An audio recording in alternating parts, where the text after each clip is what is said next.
வேற level எக்ஸ்ட்ரானரியான episode வந்திருக்குன்னே சொல்லலாம். Miss பண்ணாமல் ஃபுல்லோடையும் கேளுங்க. இந்த வீடியோ பிடிச்சிருந்துச்சுன்னா லைக் பண்ணி நம்ம சேனலுக்கு கண்டிப்பாக ஆதரவு வந்து தாங்க. மாறன் அதிரடியாக யார் பண்ணதுங்கிற விஷயத்தை வந்து தெரிஞ்சுக்கிறதுக்காக ஒருத்தரை வந்து சந்திக்கிறாப்புல.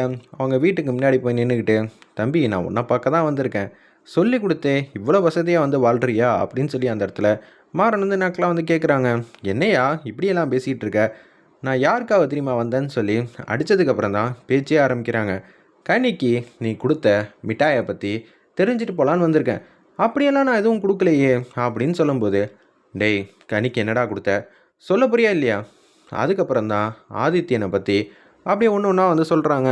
சொல்லி முடித்த உடனே, டேய் இதுக்கு பின்னாடி நீ டைரெக்டாக சம்மந்தப்பட்டிருக்கியா, அந்த ஒரு ஆள் யார் சார்? நான் மறைமுகமாக தான் சார் சம்மந்தப்பட்டிருக்கேன், யார் என்ன எதுன்னு தெரில, எனக்கு இது மாதிரி ஒரு தகவல் வந்து வந்துச்சு, அப்புறம் வண்டியில் வந்து காசு வச்சுட்டு போயிட்டாங்க, இந்த பிரச்சனையிலேருந்து நான் எப்படி மெல்ல வரப்போகிறேன்னு எனக்கே தெரில சார், பணத்துக்காக ஆசைப்பட்டேன் சார், குழந்தை குட்டின்னு இருக்குது சார், நிம்மதியாக வாழ்ந்துக்கிட்டு இருக்கேன். ஏண்டா நீ மட்டும் நிம்மதியாக வாழ்ந்தா போதுமா, மற்றவன் யாரும் வாழக்கூடாதா, என்னடா நினச்சிக்கிட்டு இருக்க அப்படின்னு சொல்லி வானத்துக்கு பூமிக்கு குதிக்கிறாங்க. அந்த இடத்துல உடனே கடுப்பாயிட்டாங்க நம்ம மாறன். அவங்களோட மனைவி ஃபோன் நம்பர் வாங்கிட்டு, இன்னொரு வாட்டி இதில் டேரெக்டாக நீ சம்மந்தப்பட்டிருக்கேன்னு தெரிஞ்சிச்சின்னு வச்சுக்கேன், நான் உன்னை சும்மா விட மாட்டேன், உன்னை உண்டுலன்னு ஆக்கிடுவேன் தெரிஞ்சுக்க அப்படின்னு மாஸ் பண்ணிவிட்டு அங்கேருந்து வந்து போகிறாங்க. எதுலையாவது சம்மந்தப்பட்டிருக்கேன்னு தெரிஞ்சிச்சுன்னா உன் மனைவிக்கு வந்து கால் பண்ணுவேங்கிற மாதிரி சொல்லிகிட்டு இருக்காங்க.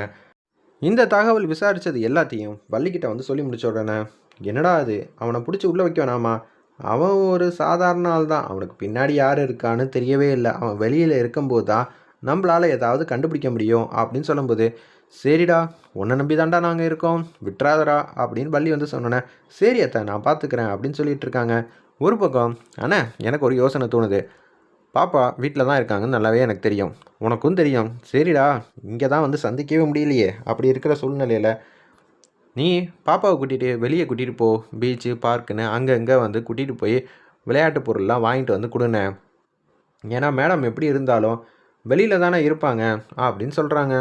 வள்ளிக்கிட்ட கேட்போன்னு சொல்லிட்டு வள்ளிக்கிட்ட கேட்குறாங்க. வேண்டான்னு அவங்களும் சொன்னோன்னே, சரிடா நான் ஏதாவது ஒரு விஷயத்த வந்து ஏற்பாடு வந்து பண்ணுறேங்கிற மாதிரி யோசிச்சுட்ருக்கிறப்ப, மாறன் வேறு வெளியில் வந்து கூட்டிகிட்டு போகணுன்னு சொல்லியிருக்கான். இப்போ நான் என்ன ஏற்பாடு பண்ண போகிறேன்னு தெரியலையே. பாவம் நம்ம மாறன் ஆசைப்பட்டு கேட்டிருக்கான், பல வருஷம் கழித்து குழந்தைய கூட்டிகிட்டு போயிட்டு விளையாட்டு பொருள்லாம் வாங்கி தரணும்னு நினைக்கிறான்.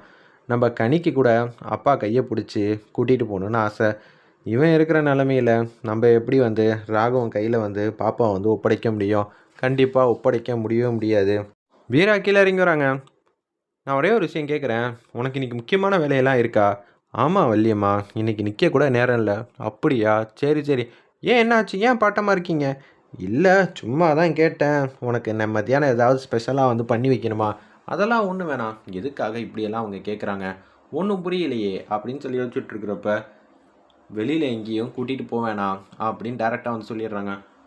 ஏன் எதுக்கு உனக்கு இப்படியெல்லாம் தோணுச்சுன்னு வள்ளி கேட்குறப்ப, சும்மா வந்து தோணுச்சு, நான் வரமாட்டேன்னு சொல்லிட்டு பாப்பாவை கூட்டிகிட்டு வெளியிலலாம் சுற்ற வேணாம்.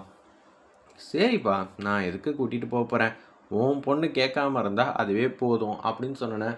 சரி சரி நான் பார்த்துக்கிறேன், டைம் ஆகிடுச்சுன்னா அவங்க மாட்டுக்கு கார் எடுத்துகிட்டு போகிறாங்க.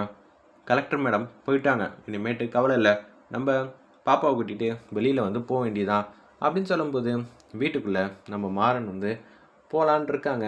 அப்போன்னு பார்த்து, கனி நீ இப்போ வெளியே போயிட்டு வரியா, உனக்கு எங்கேயாவது வெளியே போகணுமா?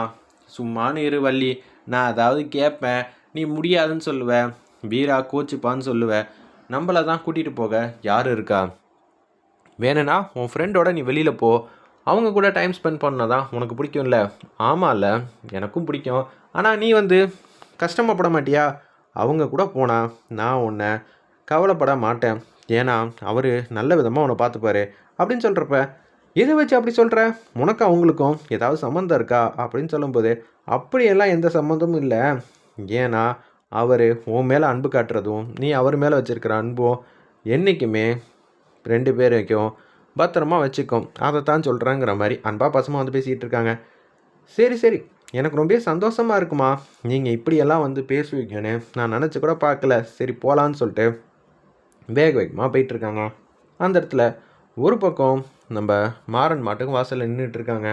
அப்பன்னு பார்த்து மாறன் கையை பிடிச்சி வள்ளியம்மா போகிறதுக்கு அனுமதி கொடுத்துட்டாங்க. நம்ம 2 பேரும் வெளியில் போகலாமா, எனக்கு எவ்வளோ நாள் ஆசை தெரியுமா, எங்கள் அப்பா கையை பிடிச்சிட்டு வெளியில் வந்து போகணுன்னு, இன்றைக்கி நீ என்ன கேட்டாலும் நான் வாங்கி தரேன், சரியா எதை வேணான்னு கேளு, நம்ம வெளியில் போகலாமா செல்லம் அப்படின்னு சொல்லிட்டு கையை பிடிச்சிட்டு அப்படியே வந்து அழைச்சிட்டு போகிறப்ப தூக்கிக்கிறாங்க. அந்த இடத்துல ஃபஸ்ட்டு எங்கே போனோம், ஃபஸ்ட்டு எடுத்த உடனே எனக்கு பீச்சுக்கு கூட்டிகிட்டு போயிட்டு விளையாடணும்னு ஆசை. போகலாமா, அப்பாவோட கை பிடிச்சிக்கிட்டு பீச்சில் ஓடி பிடிச்சி விளாடணும்னு ஆசை, அவ்வளோதானே, வா போகலான்னு சொல்லிட்டு பைக்கில் பாப்பாவை கூட்டிகிட்டு அப்படியே பைக்கை ஓரமாக நிப்பாட்டிட்டு பீச்சு பக்கம் வராங்க. காற்று ரொம்ப ஜிலு ஜிலுன்னு அடிக்குதில்ல, சூப்பராக இருக்குது. எனக்கு எத்தனை நாள் ஆசை தெரியுமா, நான் வீரா கிட்ட கேட்பேன், ஆனால் அவள் முடியாது இல்லைன்னு மட்டும்தான் சொல்லுவா, இல்லை நோன்னு சொல்லுவா. இதை தவிர வேறு எதுவுமே வீராக்கு தெரியாது. அப்படியெல்லாம் சொல்லக்கூடாது. உன் சித்தி ரொம்ப பாவம் தானே, அவங்க சித்தின்னு உனக்கு எப்படி தெரியும், நீ தான் அடிக்கடி சொல்லியிருக்கியே சித்தி ரொம்ப வந்து கட் அண்ட் ரைட்டாக இருப்பாங்கன்னு. அதை வச்சு தான் சொன்னேன், பாப்பா கிட்ட பேசும்போது ஜாக்கிரதையாக பேசணும் அப்படின்னு சொல்கிறப்ப ஆதித்யாவோட ஆளுங்க தூரத்துலேருந்து இது எல்லாத்தையும் வந்து பார்த்துட்டு இருக்காங்க. நம்ம மாறனுக்கும் பெருசாக வந்து சந்தேகம் வரல. ஏன்னா ரொம்ப வருஷம் கழித்து பாப்பாவோட வெளியில் போகிறாங்க, என்னென்னமோ வந்து கேட்பாங்க, வாங்கி தரணும்னு சொல்லிட்டு பஞ்சு மிட்டாய் வந்து வாங்கிட்டு வராங்க. அப்படியே வந்து ஊட்டி விடுறாங்க. அந்த இடத்துல சூப்பராக இருக்குது, நான் வந்து வீடு கட்ட போகிறேன், உனக்கு பெரிய வீடாக கட்டி தரேன்னு சொல்லிட்டு மண்ணில் க்யூட்டாக அழகாக வந்து நம்ம கனி வந்து வீடு கட்டி விளாண்டுக்கிட்டு இருக்காங்க. அப்போன்னு பார்த்து பலூன் வாங்கி தராங்க.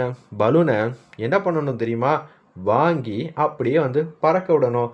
ரொம்ப சந்தோஷமாக இருக்குது, உனக்கு பிடிச்சிருக்கா, ஆமாம், ஒத்த பலூனு பரவாயில்ல, இதுவே எல்லா பலூனும் வாங்கி பறக்க விட்டா சூப்பராக இருக்கும், அவ்வளோதானே, என்னப்பா அவ்வளோ ரூபாலாம் செலவு பண்ணுற, நீ ஆசைப்பட்டுட்டல, தம்பி இங்கே வாப்பா, இது எல்லாம் எவ்வளோ பலூன் வச்சுருக்க, ஒரு 1000 ரூபாய்க்கு இருக்குது சார், இந்தாங்கன்னு சொல்லி ஒரு 1000 ரூபா பணத்தை கொடுத்து பலூன் எல்லாத்தையும் வந்து கொடுக்குறாங்க.